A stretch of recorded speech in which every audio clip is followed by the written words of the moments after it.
welcome back to my channel. So today is day 13 of our lockdown situation, and I hope all of you are still okay. I wasn't okay prior to doing this movie. So full disclosure, I'm painting this in my pajamas again, hence the fact that you can see my beautiful peach and polka dot gown and a part of my blue pajama shirt.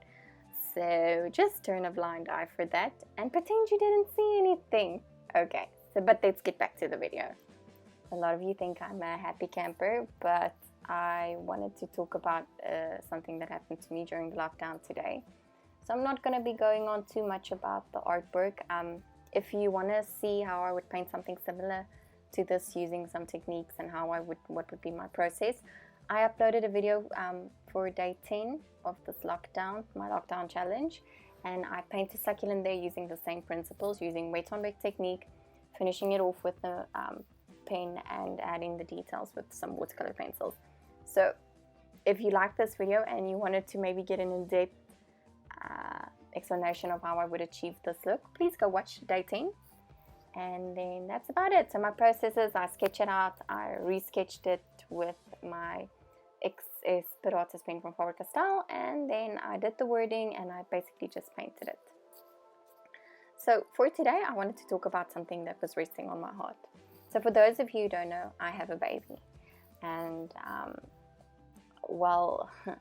so I woke up this morning at 4 o'clock and I was crying because she's not sleeping, and she hasn't been sleeping well for a couple of days. She doesn't cry or anything, she just needs attention and she wants to play, and I'm exhausted. And apart from that, I'm so overwhelmed because I have work to do.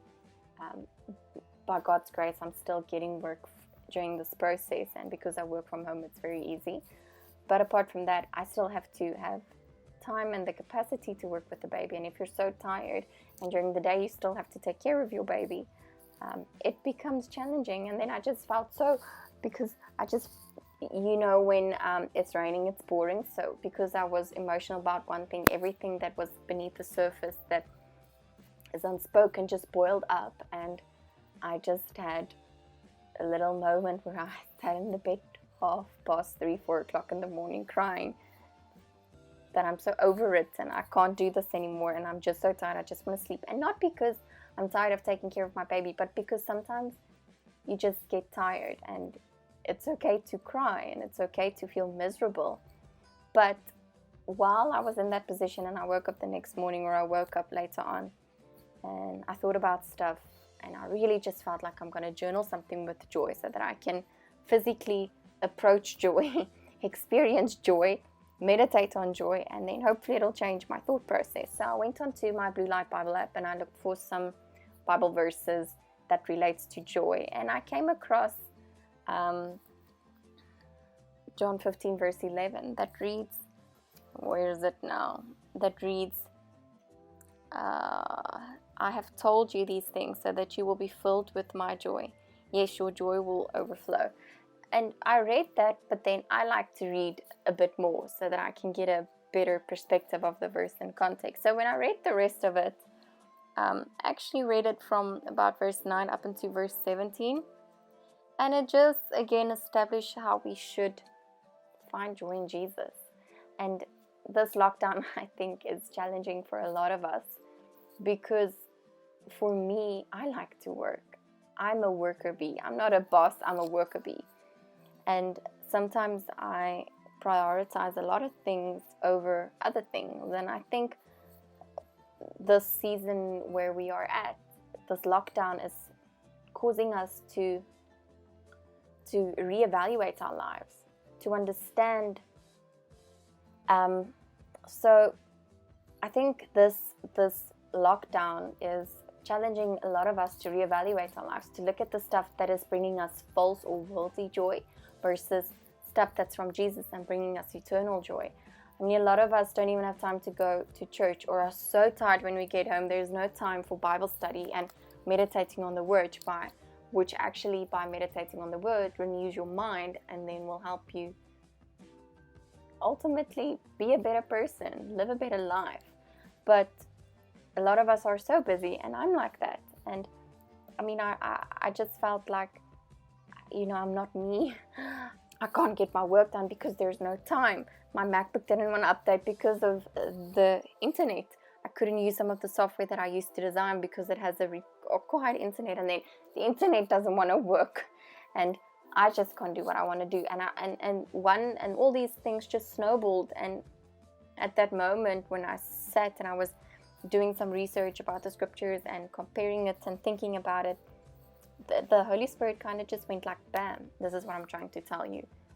Your joy is misplaced. You think that all these things that you think you have to do is giving you joy, but it's not. It's making you anxious. It's making you overwhelmed because you have to do this, you have to do that, you have to do the washing, you have to cook, you have to make sure that your baby's room is clean, that she's got enough clothes, that there's diapers, you have to make sure that the fridge is full, the washing is done, you have to do your work, you have to update, you have to upload, you have to do all these things. And at the end of the day, you are so overwhelmed. And for me, I just felt like the Holy Spirit was telling me that everyone, me included, should stop, recalibrate, refocus, and actively pray that God will show us which things is stealing our joy and which things is causing superficial joy. Because, for instance, I like to buy shoes. Yes, I have a collection of shoes in all shapes, all colors, and I always buy shoes and I'm like, oh, this is so pretty, because it makes me happy. And then I end up never wearing it. And then I need money, and then I bought a new pair of shoes. And then again, so this momentarily feeling of happiness from buying the shoes, it's fleeting. And a lot of times we use retail therapy to give us joy when we should actually use Jesus therapy to fill the voids and to do retrospection of what inside of us is causing us to be anxious and overwhelmed and causing this need to go buy new clothes, buy new shoes, buy new art supplies. And so I just want to challenge you guys that here during this lockdown period, use this time to actively invest in yourself and to pray and to invest in the Word and to find out which things is not giving you joy and to eliminate them, or to pray that God will show you how to deal with them so that He can turn your turmoil into your joy.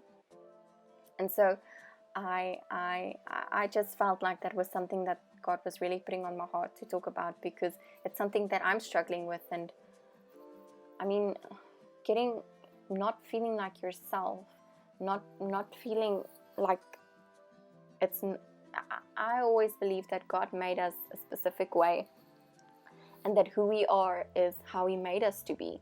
For instance, I talk a lot. I talk way too much. When I'm nervous, I talk even more. And I'm always happy and I'm always bubbly, and my husband gets so annoyed with me because I'm the optimist. He'll be like, the sky is falling, and I'll be like, it's just rain, it'll dry up or whatever. And that's me.